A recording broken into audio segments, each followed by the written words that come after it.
पहलगाम आतंकी हमले के बाद भारत के ऑपरेशन सिंदूर ने साफ संदेश दिया कि अब तक का जवाब जब घर में घुसकर दिया जाएगा। पाकिस्तान और पीओके में आतंकी ठिकानों पर एयर स्ट्राइक के बाद हालात सिर्फ सीमा पार ही नहीं बदले, भारत की सरहदें से सटे राजस्थान के जिले भी हाई अलर्ट पर आ गए, जहां ब्लैकआउट, सायरन, मॉक ड्रिल और ड्रोन अलर्ट के बीच प्रशासन, सेना और आम लोगों ने एकजुट होकर मोर्चा संभाला। 2025 की सबसे बड़ी घटना पर यह खास रिपोर्ट। नूर खान बेस में आके गिरा है।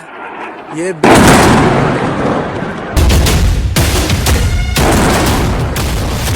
अटैक हुआ है नूर खान बेस पे।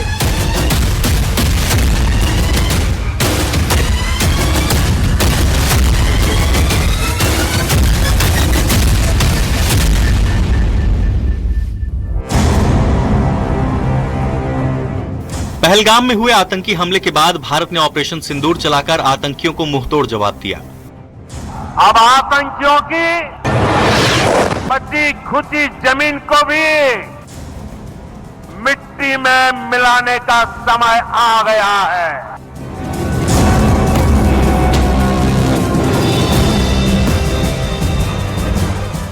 22 अप्रैल के पहलगाम हमले के 15 दिन बाद भारत ने पाकिस्तान और पाकिस्तान अधिकृत कश्मीर में 9 आतंकी ठिकानों पर एयर स्ट्राइक की। भारतीय सेना ने रात 1:52 पर सोशल मीडिया पर इसकी जानकारी दी थी। रात 1:05 1:30 बजे के बीच भारतीय सशस्त्र बलों द्वारा अंजाम दिए गए ऑपरेशन सिंदूर के बारे में जानकारी दी।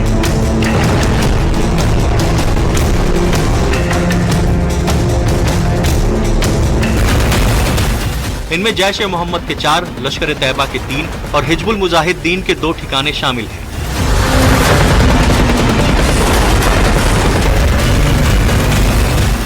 ये वही ठिकाने हैं जहां से भारत पर आतंकी हमलों की साजिश रची जा रही थी और उन्हें अंजाम दिया जा रहा था।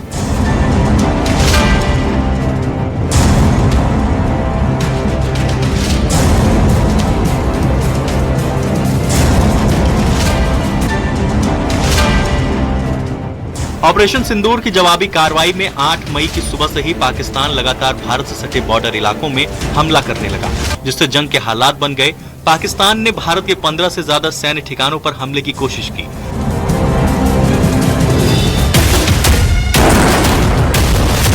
अटैक हुआ है नूर खान बेस पे।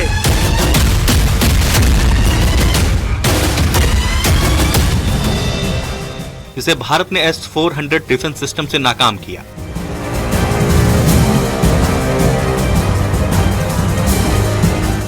राजस्थान प्रदेश के 4 जिलों श्रीगंगानगर, बीकानेर, जैसलमेर और बाड़मेर की सीमा पाकिस्तान से लगती है।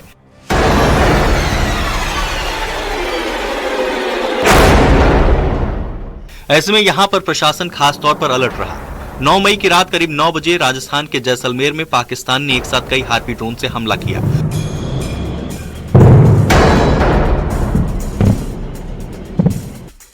जिसे हवा में ही नाकाम कर दिया गया। ऑपरेशन सिंदूर के दौरान राजस्थान में किस तरह के हालात रहे, किस जिले में कहां क्या हुआ, इसे सिलसिलेवार तरीके से समझते हैं। तो शुरू करते हैं जैसलमेर से ही।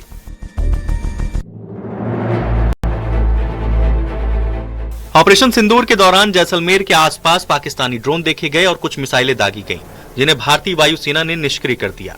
सीमा पर हाई अलर्ट जारी किया गया। सेना, बीएसएफ और खुफिया एजेंसियां सक्रिय थीं।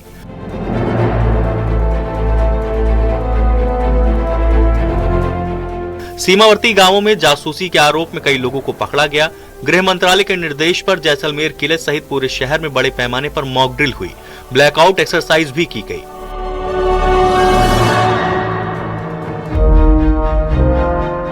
इस दौरान जैसलमेर के तनोट, रामगढ़ और लोंगेवाला जैसे सीमावर्ती गांवों के ग्रामीणों में भारी देशभक्ति दिखी।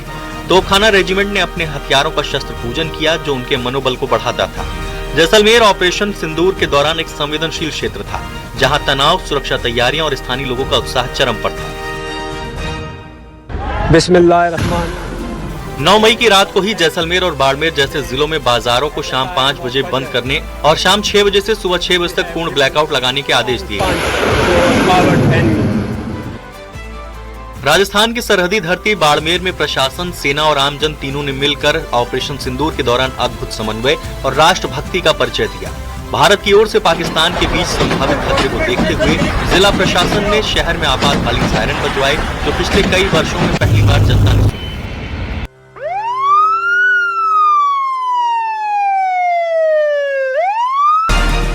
सायरन की आवाज सुनते ही लोग घबराए नहीं, बल्कि अनुशासन और समझदारी के साथ प्रशासन के निर्देशों का पालन करने में जुट गए।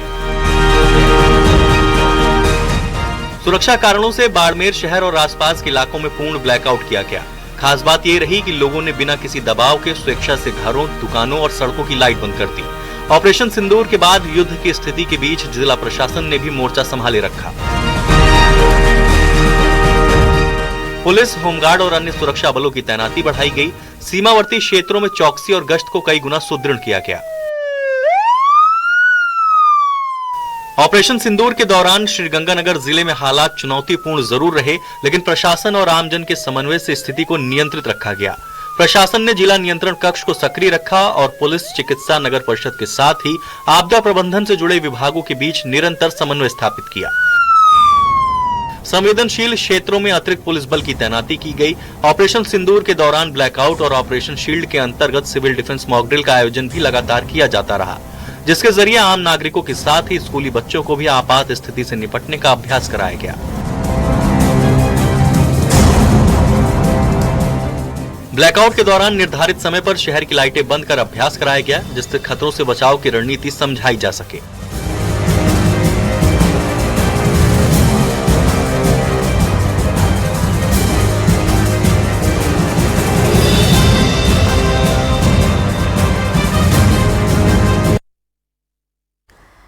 ट्रंप जेलेंस्की की बैठक के बाद रूस यूक्रेन युद्ध में फिर से भयानक हमले शुरू हो गए हैं। रूस के अंदर यूक्रेन ने अंधाधुंध ड्रोन बम विस्फोट शुरू किया है। रूस की एयरफील्ड पर धमाकों की तस्दीक हुई है।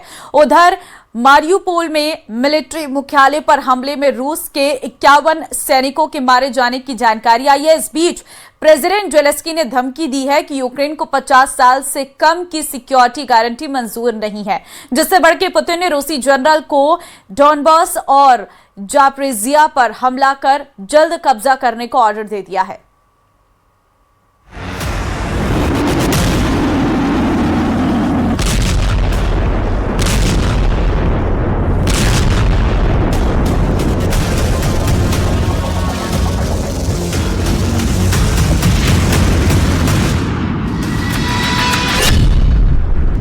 ट्रंप ज़ेलेंस्की मीटिंग के बाद यूक्रेन ने जलाया पुतिन का एयरबेस।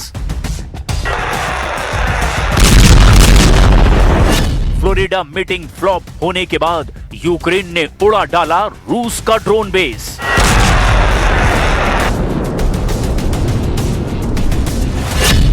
ट्रंप ने कहा, मैं नहीं लूंगा युद्ध खत्म होने की कोई गारंटी। युद्ध खत्म नहीं हो रहा, इसकी गारंटी यूक्रेन ने दे दी है।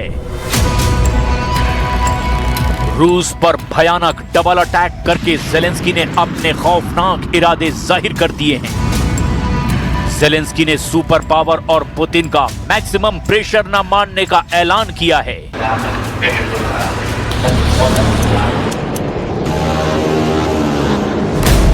यूक्रेन अपनी जमीन के लिए आखिरी सांस तक जंग लड़ने को तैयार है। रूस में घुसकर नॉन स्टॉप हमले शुरू करके यूरोप के हथियार से जंग जीतेंगे ज़ेलेंस्की। रूस के न्यूज आउटलेट एक्स्ट्रा के मुताबिक रूस के माइकोव में खानस्काया मिलिट्री एयरफील्ड पर भयानक हमला हुआ है। गोलाबारी में दक्षिण पश्चिमी रूस के कॉकेशस पहाड़ों के बीच में बने खानस्काया मिलिट्री एयरफील्ड को भारी नुकसान पहुंचाया गया। यहां से रूस एयरक्राफ्ट में फ्यूल भरने और यूक्रेनी डिफेंस फोर्स पर मिसाइल और बम हमले करता है। खानस्काया बेस पर जान माल के नुकसान की जानकारी अब तक सामने नहीं आई, मगर 26 दिसंबर को यूक्रेन ने मारियुपोल में जो हमला किया, उसके नए अपडेट ने पुतिन का खून खौला दिया है। रूस ने बताया कि मारियुपोल हमले में उसके 15 सैनिक मारे गए। रूस की 14वीं GRU ब्रिगेड के मुख्यालय पर हुए हमले में 76 से ज्यादा सैनिकों के घायल होने की पुष्टि हुई है। मारियुपोल हमले के बाद से रूस की सेना बौखलाई हुई है। पुतिन का दिमाग ट्रंप ज़ेलेंस्की फ्लोरिडा मीटिंग से भी बहुत ज्यादा खराब हो गया है, क्योंकि जब ट्रंप ज़ेलेंस्की से पुतिन के बारे में कुछ कह रहे थे, तब ज़ेलेंस्की उन बातों को हंसी में उड़ा रहे थे। Russia wants to see Ukraine succeed. Once it sounds a little strange, but I was explaining to the president. रूस के बारूदी प्रहार से यूक्रेन को बचाने की ट्रंप की कोशिश कितनी गंभीर है, ये उसका ट्रेलर भर है। ट्रंप ज़ेलेंस्की से कमाल की बैठक के बाद जो दावे किए, उस पर ज़ेलेंस्की को भी यकीन नहीं हुआ। ट्रंप का दावा और ज़ेलेंस्की का मुस्कुराना हकीकत बयां कर रहा है। President Putin was very generous in his feeling toward Ukraine succeeding, including supplying energy, electricity, and other things at very low prices. दुनिया के सबसे भयानक युद्ध को खत्म कराने का ट्रंप का प्लान एक बार फिर से फेल होता दिखाई दे रहा है। ट्रंप जितने भी दावे कर रहे हैं, खुद ही उसमें कमियां और कमजोरियां भी गिना रहे हैं। इसीलिए उनके तमाम दावे पर ज़ेलेंस्की बेमन से हाँ में हाँ मिला रहे हैं। पुतिन की मंशा का माखौल भी उड़ा रहे हैं, क्योंकि ट्रंप जो चाहते हैं उन शर्तों पर यूक्रेन पुतिन से समझौते के लिए तैयार नहीं है। मतलब ट्रंप ज़ेलेंस्की की फ्लोरिडा मीटिंग सुपर फ्लॉप मान ली गई है। ट्रंप ने ये भी डर बयां किया कि अगर पुतिन से जल्द समझौता नहीं किया गया तो खून खराबा जारी रहेगा, लाशें बिछती रहेंगी और युद्ध को रोक पाना नामुमकिन हो जाएगा।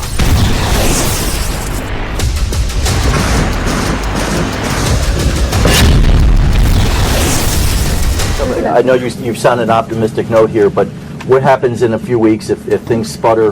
What are you prepared to do? They keep fighting, and they keep dying. No good. But if things don't happen, they keep fighting, and they keep dying. फैसला अब पुतिन को करना है कि वो कब तक सब्र रख पाते हैं, क्योंकि अमेरिका जिस असमंजस में है, उसका अनुमान शायद ही पुतिन लगा पाए हों। ट्रंप ने दावा किया कि ज़ेलेंस्की और पुतिन ने समझौते की 95% शर्तें मान ली है।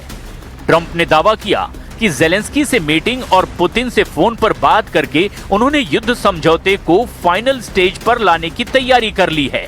तब फिर फ्लोरिडा के मारे लागो में ट्रंप ज़ेलेंस्की की मीटिंग फुस क्यों साबित हुई? ये सस्पेंस प्रेसिडेंट ट्रंप ने खुद बनाया है। उन्होंने रूस यूक्रेन समझौते के सबसे अहम कड़ी माने जा रहे डॉनबास रीजन पर गोलमोल बातें की है। ट्रंप से जब साफ साफ डॉनबास को लेकर सवाल पूछे गए, तब उन्होंने जो कुछ कहा वो किसी के गले नहीं उतर रहा।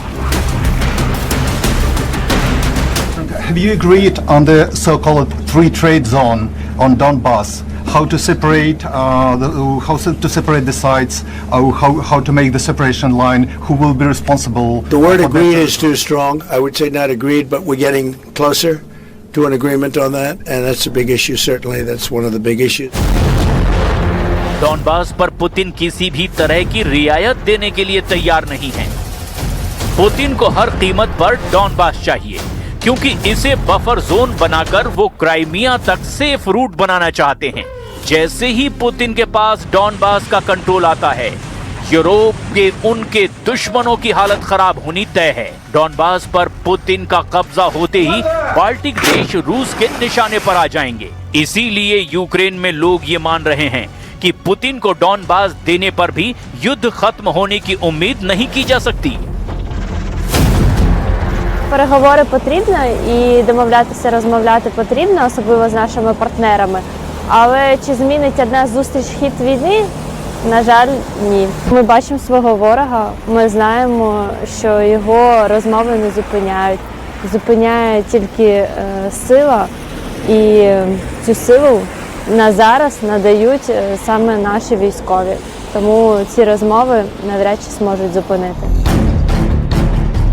ज़ेलेंस्की के सामने मजबूरी है कि वो चाहकर भी सरेंडर नहीं कर सकते, क्योंकि ऐसा करना उनके खुद के लिए खतरा पैदा कर सकता है। मोर्चों पर चल रही लड़ाई बता रही है कि यूक्रेन की सेना सरेंडर करने के मूड में नहीं है, और यही यूक्रेन की जनता भी चाहती है। ऐसा कुछ पोल रिजल्ट भी दावा कर रहे हैं। यूक्रेन में किए गए एक पोल में 75% लोगों ने कहा कि डॉनबास रूस को नहीं देना चाहिए। Q international institute of sociology के इस पोल में ज्यादातर लोगों ने कहा कि सुरक्षा की गारंटी पर ध्यान दिया जाना चाहिए। 63% लोगों ने कहा कि जब तक युद्ध मुमकिन है लड़ते रहना चाहिए। हालांकि दूसरा सच ये भी है कि यूक्रेन को लड़ने के लिए सैनिक नहीं मिल रहे हैं। ज़ेलेंस्की का युद्ध बहुत ही मुश्किल दौर से गुजर रहा है, इसमें कोई शक नहीं। साथ में उन पर अमेरिका का भी दबाव है, क्योंकि ट्रंप चाहते हैं कि ज़ेलेंस्की डॉनबास पुतिन के हवाले कर दें। लेकिन ज़ेलेंस्की की सेना ने पूरा दम लगा दिया है। रूस में भी यूक्रेन के ड्रोन अटैक बढ़ते जा रहे हैं। ऐसे में कोई शक नहीं कि दिसंबर 2025 के आखिरी दिन बहुत खतरनाक होने जा रहे हैं। यूक्रेन और रूस के बीच नहीं, बल्कि पुतिन और नेटो के बीच तनाव बढ़ता जा रहा है। यही वजह है कि ट्रंप भी घबराए हुए हैं, क्योंकि ना ज़ेलेंस्की झुक रहे हैं, ना पुतिन नरम पड़ रहे हैं। ऐसे में नए साल से पहले पुतिन ने महाविनाश के हथियारों का इस्तेमाल शुरू कर दिया तो तीसरा विश्व युद्ध शुरू हो सकता है, जिसका नतीजा कई मुल्कों की तबाही के बाद ही निकलेगा।